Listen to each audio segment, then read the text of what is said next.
Y en el libro de Romanos, el capítulo 3, nos quedamos nosotros en este pasaje tan glorioso, tan lleno de doctrina, tan rico en contenido, que nos habla de la redención, la justificación y la propiciación de Jesucristo.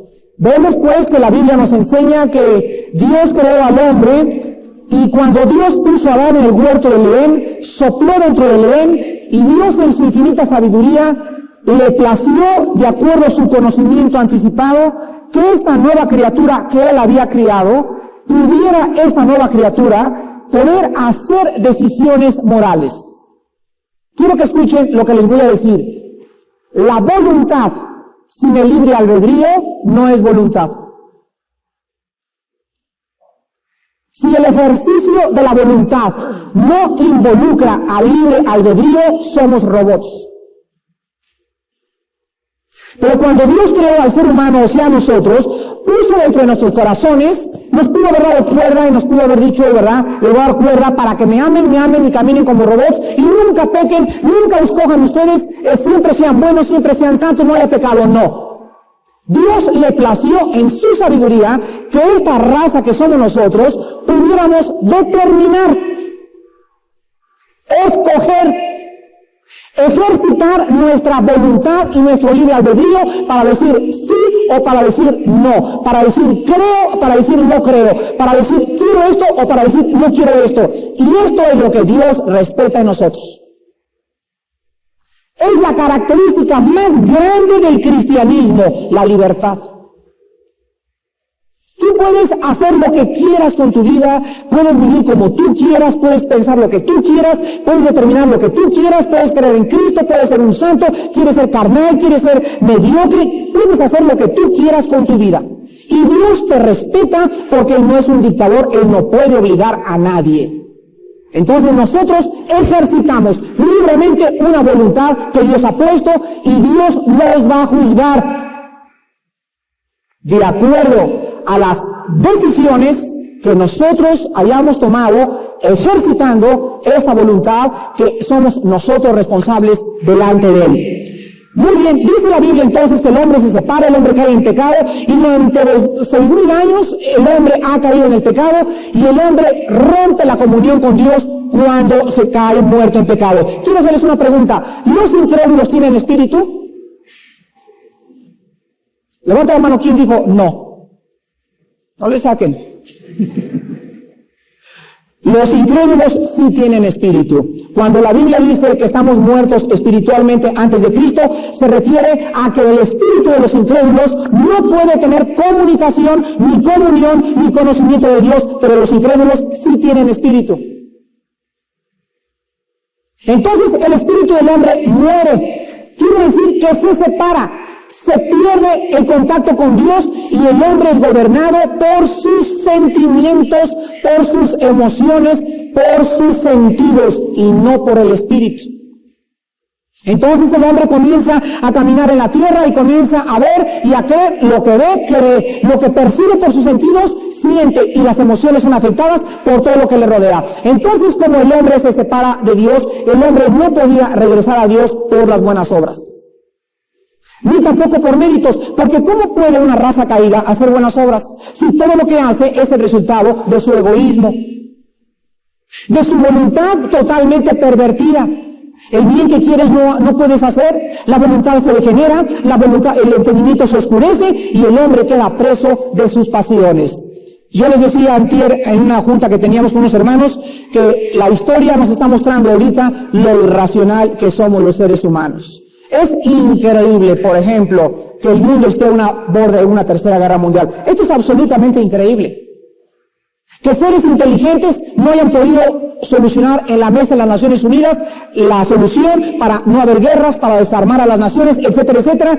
Me acuerdo cuando vi la película tan bonita de Mahatma Gandhi, aunque este hombre no era cristiano, era un hombre idealista. Pero esta película proyecta este mensaje. Aquí tenemos un hombre que tiene convicciones. Ve la pobreza en la India, ve los muertos de hambre, ve los limosneros, ve los ingleses tratando de oprimirlos más, ve la necesidad de una independencia de esa nación. Y cuando Mahatma Gandhi logra, por medio de la paz, la independencia de los ingleses en la India, inmediatamente cuando suena la trompeta de la independencia, viene inmediatamente la guerra entre los hindúes y los musulmanes.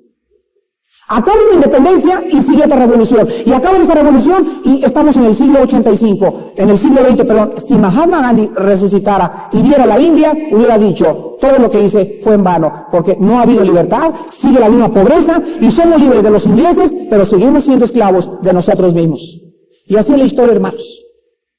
Así pasa en nuestro país, pasa en Estados Unidos, pasa en Europa. Es 6 años de gobierno de un periodo gubernamental y se logra una independencia y viene otro problema, y viene otro problema, y viene otro problema. Porque el hombre sin Cristo no alcanzará la utopía social como promete el marxismo. El hombre sin Cristo no alcanzará la utopía del altruismo humano. El hombre sin Cristo está totalmente inutilizado. Es un completo lisiado para poder alcanzar las metas que he tratado de poder alcanzar. Entonces nos dice la Biblia aquí en Romanos capítulo 3 versículo 26, con la mira de manifestar en este tiempo su justicia, a fin de que Él sea el justo y el que justifica al que es de la fe en Jesús. Viendo que el hombre no puede hacer nada, Dios emprende el rescate del ser humano. El hombre no puede responder al amor de Dios. El hombre no puede portarse bien. El hombre no puede conocer a Dios. El hombre no puede adorar a Dios porque es un idólatra por naturaleza. Entonces Dios entra entre el espacio y el tiempo y penetra y llega al mundo en la persona de Jesucristo, y caminando Cristo aquí hace 2000 años nos muestra en esta tierra el carácter perfecto del hombre perfecto, del hombre manso, del hombre humilde y de las grandezas más grandes como virtudes del ser humano. Dice Cristo, los hombres de la tierra se enseñorean y los oprimen. El deseo del hombre es poder gobernar y manejar a las gentes, mas el que quiera ser el más grande entre ustedes, conviértase en siervo de todos los demás. Cristo nos invierte los valores y nos muestra que la grandeza delante de Dios no es el tratar de llegar a ser poderoso, ni ser popular, ni tener dinero, ni tener poder. La grandeza del hombre radica en el servicio a los demás. Ahí radica el servicio más altruista que un hombre pueda tener. Y Cristo corona su obra cuando antes de morir pone a los discípulos así sentados y les quita los calcetines apestosos que tenían, los guaraches feos que tenían, polvorientos, los pies, quién sabe cuántas enfermedades tenían los discípulos, y se pone una toalla, el Hijo de Dios, y agarra una bandeja de agua, y se sienta con ellos, y les pone los pies aquí en su hombro, y comienza a lavarles los pies. Él, el que nos creó a su imagen y semejanza. En eso Pablo con su dedo gordo, así verdad le estaba haciendo cuando se acerca a Cristo. A mí no me lava los pies. Tú no es posible, tú eres el maestro, tú eres el avatar, el salvador. A mí vienes a lavarme los pies. Y Cristo le dice, quiero decirte algo, Pablo, si tú no te dejas que yo te lave los pies, tú no puedes tener parte conmigo. ¿Qué le estaba diciendo Cristo? Tienes que reconocer que si no permites, si eres tan orgulloso para no permitir que te laven los pies, no puedes tener parte de mí. Pero le estaba diciendo, Señor, esto no es propio de ti. Tú ven ahorita y nosotros debemos lavarte los pies. Pero Cristo dijo, es que quiero enseñarles que la grandeza no radica en que ustedes sean servidos, sino en que entiendan que si yo hice eso con ustedes, ustedes tienen que hacer eso por mí. Entonces la Biblia nos muestra que Dios es el que viene y nos muestra lo que debemos de ser, y nos deja en una cruz a un hombre como el ejemplo máximo, no de la moral, sino el ejemplo máximo de lo que es el amor entre nosotros. Ahora cuando muere Jesucristo, Dios nos dice, ¿quién es el justo entonces? Dice el versículo 26, para que Él sea el justo y Y al ser justo, Él justifica al que es de la fe en Jesús. Versículo 27, ¿en dónde pues está la jactancia? Aquí encontramos nosotros entonces que el hombre, cuando es perdonado y salvado y camino al cielo, no tiene nada el cristiano de qué jactarse. La palabra jactarse, la palabra griega que significa kauchesis, con K, kauchesis en el griego, y significa presumir, creerte mucho o gloriarte en algo. Es la Pompidou, ¿verdad? Que con sus pieles está así, o la señora religiosa que está satisfecha de su religión y de sus buenas obras. Es una persona jactanciosa. ¿En qué hay jactancia en la salvación para nosotros? ¿Hay jactancia? Cuando yo veo a un primo mío que está en la calle de alcoholismo y voy al hospital a verlo, no puedo entrar a verlo y decirle: estás así por borracho, te lo mereces. Porque yo sé que si yo estoy como estoy, y si no estoy en la cama acostado casi a punto que me saquen la vesícula biliar por tanto alcohol que tomo, yo estoy así porque Él me vino a buscar. Porque yo podría estar en ese hospital. Entonces no puede haber jactancia de mi parte al predicar el Evangelio y decir a la gente: tú estás así como estás. Claro que sí, pero esa persona no había oído el Evangelio que yo oí. Entonces, ¿en dónde está la presunción? ¿Cómo puede un cristiano creerse y decir a la familia: pues ustedes todos son así porque yo lo y yo me voy al cielo? Cuando tú hablas de esa manera, te estás jactando. Tenemos que compartir el Evangelio con el sentir que hubo en Cristo, con compasión por las almas.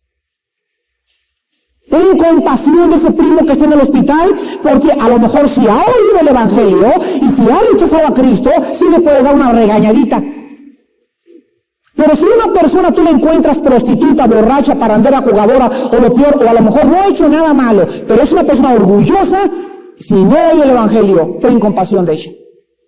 Dice la Biblia entonces que Cristo es nuestra justicia y Dios lo manda para que nosotros podamos entender que no hay absolutamente ninguna jactancia, queda excluida. Dice el versículo 27, ¿por cuál ley? Por la de las obras, no, sino por la ley de la fe. Quiero que entiendan ustedes que tenemos que comprender entonces, en conclusión, que en la salvación no hay méritos.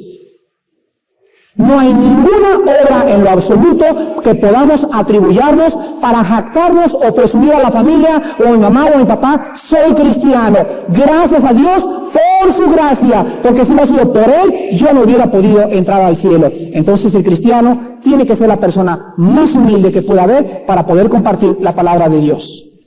No hay nada que podamos hacer. Vean Gálatas 2:16. Pablo les dice lo mismo a los Gálatas. Y les dice Gálatas 2:16, sabiendo que el hombre no es justificado, o sea, no es declarado justo, no es declarado en una relación correcta con Dios. Son las definiciones de la justificación, acuérdense. Por las obras de la ley, o sea, por nada que el hombre pueda hacer, sino por la fe de Jesucristo. Nosotros también hemos creído en Jesucristo para ser justificados por la fe de Cristo y no por las obras de la ley, no por sacramentos, ni por mandas, ni por peregrinaciones, ni por cumplir esto. Ayer me acuerdo, estábamos en Xonacatlán, nos invitaron a Vida Nueva para México, y después del desayuno me acerqué con varios hermanos y les dije: ¿son cristianos ustedes? ¿Han recibido a Cristo? Sí, vamos a la iglesia, me contestaron. Y les dije: entiendan, no les estoy preguntando si van a la iglesia, porque hay muchos que van a la iglesia y no son cristianos. El hecho que vayas a la iglesia no te hace cristiano. Entonces no me contesten, por favor. Vamos a la iglesia, porque la mitad de los que van a la iglesia no son cristianos. Van a la iglesia porque son religiosos, porque quieren cumplir, porque quieren ganarse el cielo, porque quieren estar delante de Dios bien, están tratando de comprarse la salvación. Ahora, ustedes tienen que contestarme: somos cristianos, claro, por la fe en Jesucristo, por sus obras, por lo que Él hizo por mí en la cruz del Calvario, y como resultado voy a la iglesia, pero no voy a la iglesia a tratar de salvarme. Voy a la iglesia porque me encanta adorar a Dios en comunión con mis hermanos. Pero ven cómo la gente siempre trata de atribuir algún rito, alguna ceremonia, alguna buena obra para identificarse con el cristiano. A otra señora le pregunté: hermana, ¿usted es cristiana? Porque vi que estaba con su Biblia y todo. Y me dijo: sí, tengo como 8 días visitando a unos huérfanos, me dijo. Inmediatamente yo otra vez a mi mente, a mi corazón, ¿verdad? Señora, ¿usted sabe lo que es la justificación por la fe? Me dijo, no, pues no, ¿qué cosa es eso? ¿Cuánto tiene años en la iglesia? Me dijo, tengo 12 años en la iglesia evangélica. ¿Y no sabe lo que es justificado por la fe? Bueno, mire, yo estaba caída, me dijo, pero durante mucho tiempo el Señor otra vez me volvió a salvar. Le dije, no, Dios nos salva 2 veces. Usted nunca fue cristiana, le dije. Usted fue cristiana cuando comenzó a vivir en la voluntad de Dios. Antes iba a la iglesia. Y no importa que sea evangélica o la religión que sea, pero usted no era cristiana hasta el momento que usted nació de nuevo. Ahora le dije, si usted visita a los huérfanos, no la hace cristiana. Y me dijo, no nos tenemos que portar bien. Y dije, sí, como resultado, pero no como el medio para salvarse. Métanselo en la cabeza, hermanos. Porque quiero que estos miembros de esta iglesia los agarren ahí afuera y por favor no digan que vienen a esta iglesia. Si ustedes contestan cuando alguien les pregunta, ¿es cristiano? Sí, voy a la iglesia cristiana de México. Porque cualquiera que conozca sabe que no eres cristiano al contestarle de esa manera. El que vengas a esta iglesia no te hace cristiano. El que tenga sacramento no te hace cristiano. Contéstale, por la fe de Jesucristo y por lo que Él ha hecho en la cruz, yo soy hijo de Dios. Entonces, es algo que deben de meterse en la cabeza para entenderlo claramente. Ahora, en último lugar, cuando alguien les diga a ustedes que cualquier religión es buena y que las obras nos pueden salvar o portarnos bien, hay una pregunta que todos ustedes deben hacer con compasión a su familia. En la familia vamos a encontrar personas que nos van a decir, pues yo me porto bien o hago esto o hago aquello, o cualquier Dios es el mismo. Contéstenos ustedes. Entonces, ¿de qué murió Cristo en la cruz? ¿Cuál fue entonces el propósito por el cual Él tuvo que morir? Si es por obras, Él no tenía que morir. ¿Me escucharon? ¿Ven siguiendo esta lógica más elemental donde digamos? Si es por obras, si es por sacramentos, si es por cuaresmas, si es por venir primero, la pregunta es, entonces, ¿por qué tuvo Él que morir? No hubiera tenido que sufrir las espinas, ni los clavos en las manos, ni los chicotazos romanos en la espalda, ni los pies agujerados, ni la espalda deshecha, ni el enfrentamiento con los poderes del mal en el huerto de Getsemaní. Dios nos hubiera dicho, hagan lo mejor que puedan, pórtense bien, mijitos, sigan estas reglas de oro, miren, vayan a la cuaresma, hagan los buenos bienes primero, no coman carne, antes de morir, córrele que te traigan el santo óleo que te lo echen en la cabecita, cuando eres chiquito, por favor, bautizan a los niños, obras, y la cruz. Bien, gracias. Vamos al versículo 29 y 30, que Pablo entonces concluye el capítulo 3 de Romanos, diciéndoles a estas personas, Romanos 3, 29 y 30, versículo 28, concluimos que el hombre entonces es justificado por fe sin las obras, por favor, entiéndanlo. Versículo 29, ¿es Dios solamente Dios de los judíos? ¿No es también Dios de los gentiles? Ciertamente, también de los gentiles, porque Dios es uno, y Él justificará por la fe a los de la circuncisión y por medio de la fe a los de la incircuncisión. Quiero que noten lo que Pablo les estaba diciendo a los judíos. Para sacarlos a los judíos de que la circuncisión no les servía, y ¡ay, cómo le dio trabajo a Pablo! Para sacarle a tu tía y a tu comadre que no quiere que ir a peregrinar, ¡híjole, qué trabajo te va a costar! ¡Tremendo! Cuando tú hablas con tu comadre para que le quites las mandas, o quítale las peregrinaciones, o quítale aquello que traen arraigadísimo en su corazón, es una cosa tremenda. Pues Pablo, en un versículo, siguiendo una línea filosófica, despedaza a los judíos y despedaza a los que creen que tienen cosas arraigadas. Escuchen lo que Pablo está diciendo en el versículo 29. Si Dios es realmente Dios de los judíos, entonces la justificación es por las obras.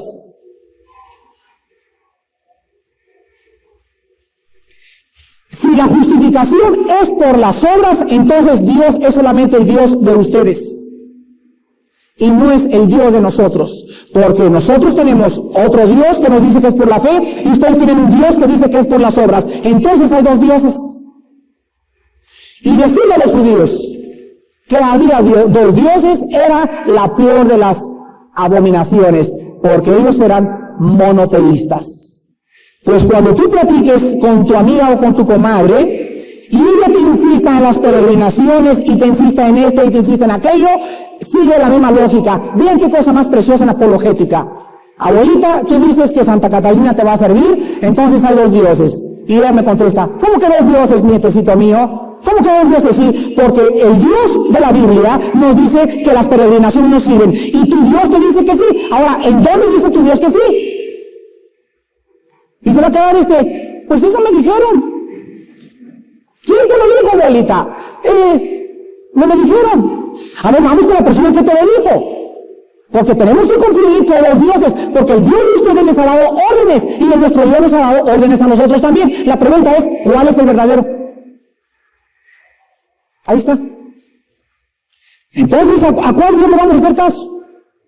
A ver, tu Dios, ¿en dónde te dijo eso? ¿Se fijan?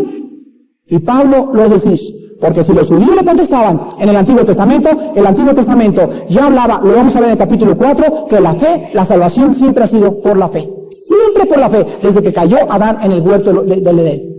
Entonces, cuando tengo pláticas yo con personas, les digo, vamos a tener me invitaron a un debate en el canal 13 de televisión, posiblemente a principios de junio, y van a llegar algunas personas ahí que son muy religiosas. Tengo preparado Romanos 3. Ni más ni menos, Romanos 3, ya, se acabó. Y vamos a hablar, ni más ni menos, precisamente, del camino al cielo. Entonces, la apologética, nuestra defensa es la siguiente. Caballeros, enséñenme en dónde dice, yo sé que me van a mostrar versículos, que van a decir, ¿verdad? Pues van a encontrar dos que tres ahí por las obras. Pero si les enseñamos el cuadro completo a nosotros, no puede ninguna persona levantarse contra el conocimiento de Dios. Por eso Romanos es tan rico, porque nos da las bases de nuestra salvación. Entonces, si ellos dicen que es por obras, enséñeme en dónde dice. Y si no es por obras, entonces hay 2 dioses. Pero dice el versículo 29, ¿no es también Dios de los gentiles? Ciertamente también de los gentiles, versículo 30, porque Dios es uno. Y Él justificará por la fe a los de la circuncisión, o sea, a los judíos. Y por medio de la fe a los de la incircuncisión, o sea, también a los gentiles. Dios es Dios de todos aquellos los que ponen su fe en Jesucristo. Ahora dice el versículo 31 para acabar. Entonces, por la fe invalidamos la ley. Fíjense el método de Pablo. Se les adelanta. O sea, le estaban preguntando realmente, si hemos sido salvados por la fe, ¿de qué sirve la ley? ¿Para qué nos sirve la ley del Antiguo Testamento? Si no era la ley la que nos iba a salvar. Es una pregunta válida. Entonces, ¿de qué me sirve, dice la persona religiosa, haberme portado bien? Entonces, todo lo bueno que he hecho en mi pasado no me sirve. Ahora vamos a ver esto de 4 maneras. Vamos a ver cómo el Evangelio cumple la ley en 4 maneras. En primer lugar, el Evangelio, al igual que la ley, condena el pecado. Vean Gálatas capítulo 3. Vuelvo a repetir lo que dije. El Evangelio, al igual que la ley, condena el pecado, o sea, en la muerte de Cristo. Dice Gálatas 3, del 10 al 13. Por favor, síganme, hermanos, porque es bien importante. Síganme ahorita las 4 cosas que les voy a decir, porque es bien importante para distinguir la gracia de la ley. Dice Gálatas 3, del 10 al 13. Porque todos los que dependen de las obras de la ley están bajo maldición. ¿Qué significa esto? Todos aquellos que quieren salvarse por medio de la ley están malditos. ¿Por qué? ¿Perdón? Porque en primer lugar no pueden cumplirla. Y la Biblia dice, maldito el que no cumpliere todas las obras de la ley. Entonces el que quiera por las buenas obras entrar al cielo está bajo maldición, porque no hay la suficiente buena obra que tú puedas hacer para entrar al cielo. No se puede por las obras. Estarías entonces bajo maldición porque estarías bajo la ley. Antes de Cristo nosotros estábamos bajo maldición porque queríamos hacer buenas obras para entrar al cielo. Y dice a continuación, pues está escrito, citando el Antiguo Testamento, maldito todo aquel que no permaneciere en todas las cosas escritas en el libro de la ley para hacerlas. O sea, había judíos que decían, bueno, pues no fornico y no hago esto y no hago aquello, pero faltaban el primer mandamiento. Había otros que fornicaban y cumplían 4 mandamientos. El joven rico cumplía los 5 mandamientos relacionados con las obras y le faltaba el primero, amar a Dios sobre el dinero. ¿Se dan cuenta? Entonces, si alguien dice, yo cumplo esto, y si he sido fiel, y he ido a misa, y he hecho buenas obras, y hay algo más que no has hecho, que es decir mentiras, que es tener odio, que es tener rencor contra alguien, eso es pecado, eso está bajo la ley, está bajo maldición.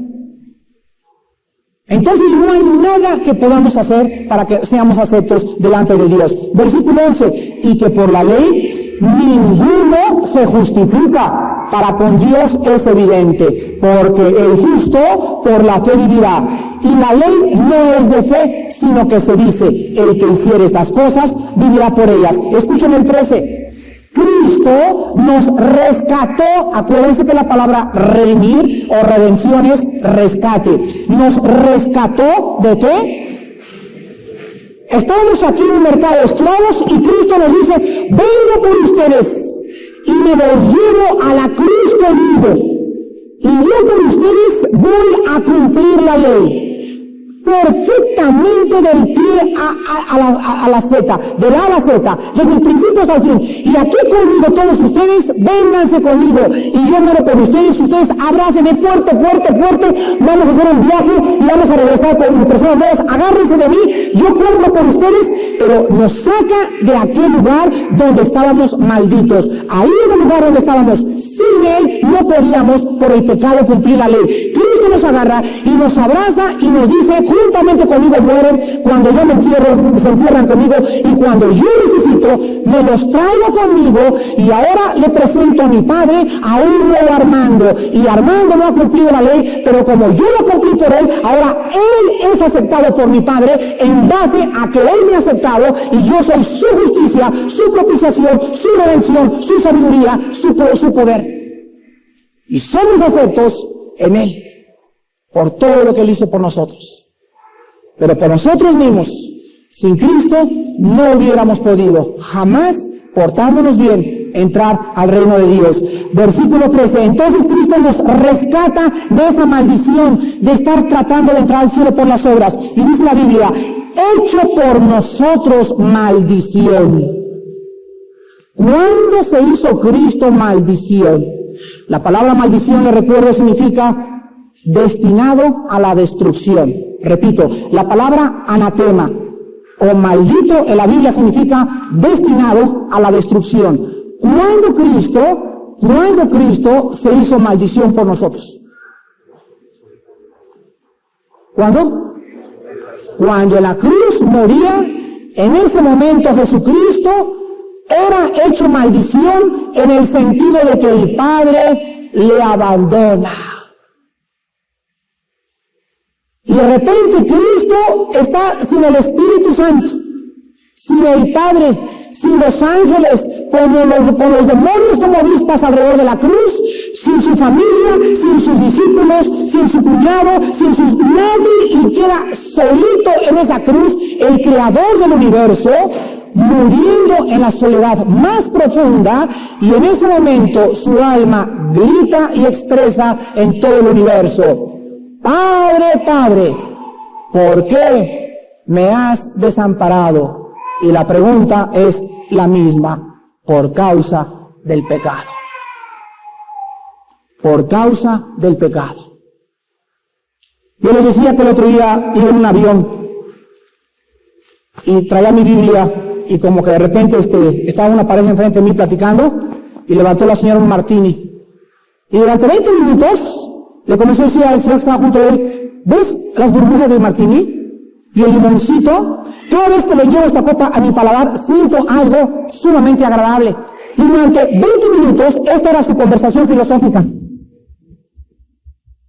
Echaron junto. Oiga, le dijo a la azafata: ¿no tiene el Playboy? No, señor, disculpen, no tenemos el Playboy. Y cada quien tenía su rollo, como dicen los jóvenes.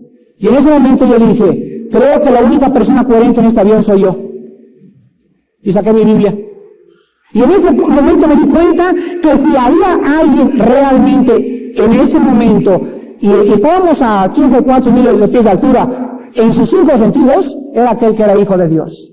Mientras tanto, todos tenían esta conversación, todos mostraban la vanidad de su mente, todos mostraban la vaciedad de su espíritu, y todos mostraban realmente que no habían comprendido, ni sabían tampoco que un hombre hace 2000 años moría para darnos vida y vida en abundancia. Hermanos en Jesucristo, y todo esto porque Él murió por mis pecados. ¿Por qué me he desamparado? La respuesta es, hijo mío, porque la paga del pecado es la muerte. Tú has llevado el pecado, yo me tengo que esconder de ti.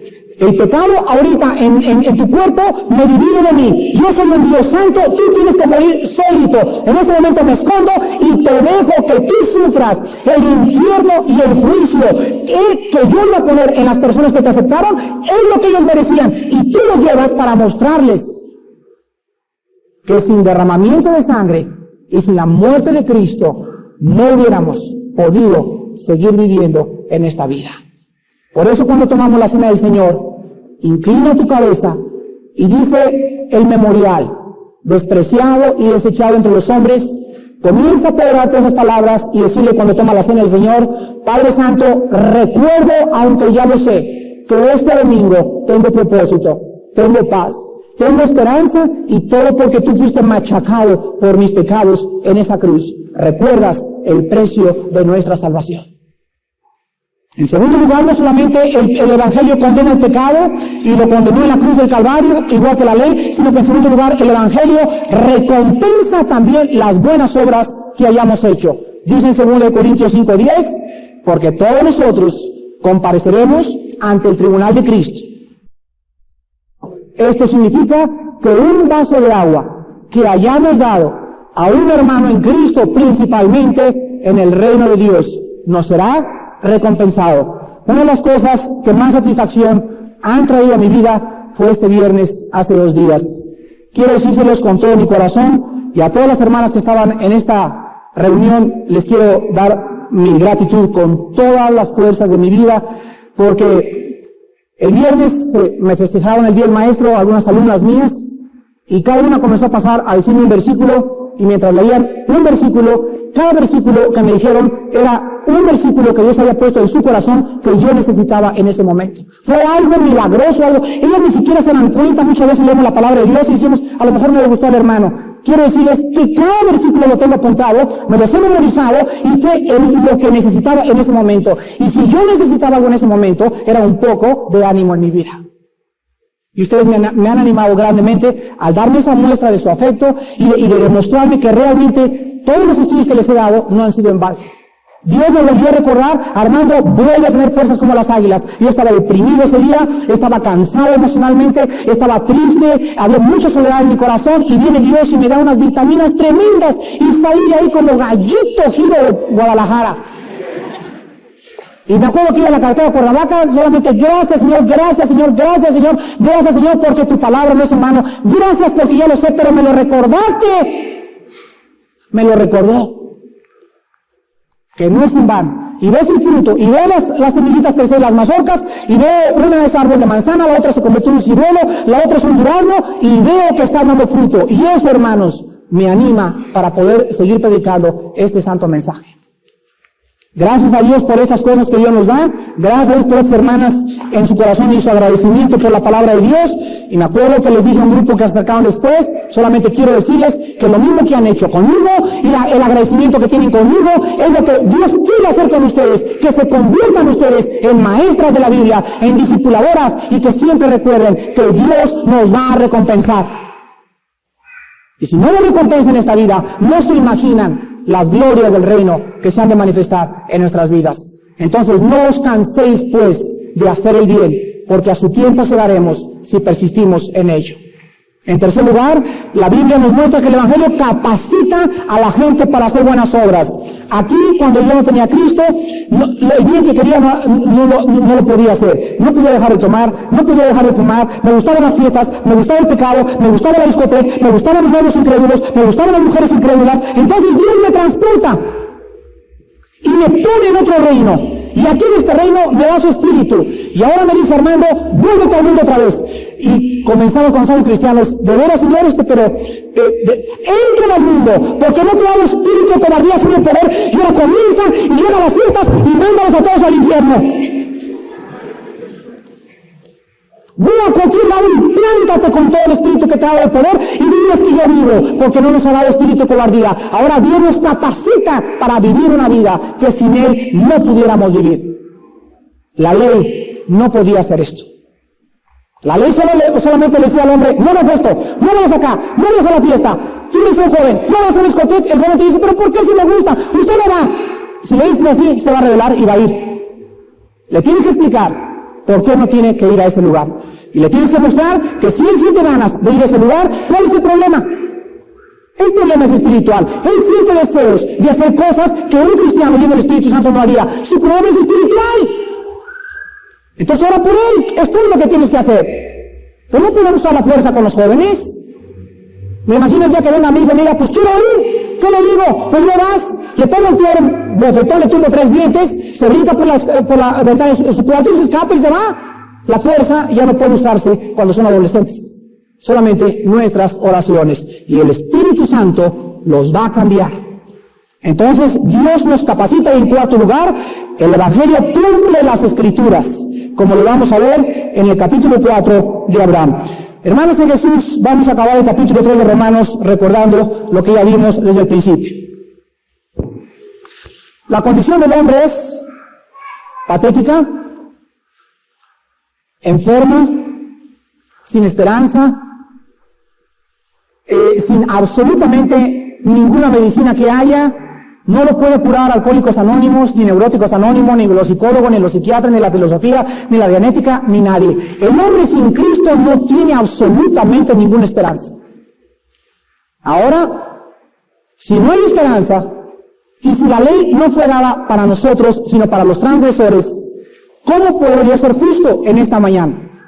Dios agarra a su Hijo, lo clava en la cruz por nosotros, y Él que cumplió perfectamente su ley, lo exhibe públicamente entre el cielo y la tierra, y nos dice a los seres humanos, miren lo que Él ha hecho, y quiero que comprendan que si ustedes le invitan a su vida, yo tengo una base para poder perdonarlos, porque Él cumplió la ley por ustedes. Yo exigía que la ley fuera cumplida, y el que no cumplía la ley estaba en maldición, pues yo le hago maldición ahora por ustedes. Ahora ustedes solamente tienen que creer simplemente lo que Él ha hecho por nosotros en una cruz. Es todo la invitación del Evangelio. Creamos lo que Él ha hecho, no nosotros. Todo lo ha hecho Dios en la cruz del Calvario. Y ahora nosotros solamente tenemos que decirle esta mañana, Padre, sin ti seguiré teniendo ganas de hacer esto, seguiré sintiendo ganas de hacer aquello, porque sin ti soy incapaz. No es mi inteligencia la que me gobierna, mi voluntad está lisiada. Señor, te necesito en esta mañana, te abro mis brazos y te pido que entres a mi corazón y que tú seas el que entres en mi vida y me hagas cumplir las cosas que yo no podría separado de tu Hijo Jesucristo. Esta es la salvación. Vengan a mí y yo haré en ustedes, yo crearé en ustedes el querer como el hacer por mi buena voluntad. ¿No quisieras en esta mañana venir a la cruz y entender que hasta que no vengas a esta cruz, nunca podrás entrar al reino de Dios por las mejores obras que tú hayas hecho en tu pasado? Oremos. Padre, te damos gracias por Romanos capítulo 3, que es un capítulo que podría estar enmarcado en oro. Porque en este capítulo se nos describe la condición del hombre sin Cristo. No hay justo ni siquiera uno. No hay ninguno bueno. Todos nos apartamos como ovejas. Desventura y quebranto había en nuestros caminos. Todo nuestro pasado era una historia de pecado. Era una historia de rebelión.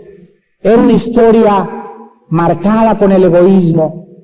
Mas ahora que tu gracia se ha manifestado, ahora que tu gracia nos enseña a renunciar a los deseos mundanos y a la vida de impiedad, y nos muestra que debemos de vivir en este siglo una vida sobria, una vida justa, una vida piadosa, porque muy pronto se manifestará la bienaventurada esperanza de Jesucristo nuestro Señor en los cielos, quien nos redimió para que seamos celosos de buenas obras y para que ya no vivamos esa vida que antes vivíamos cuando no te conocíamos.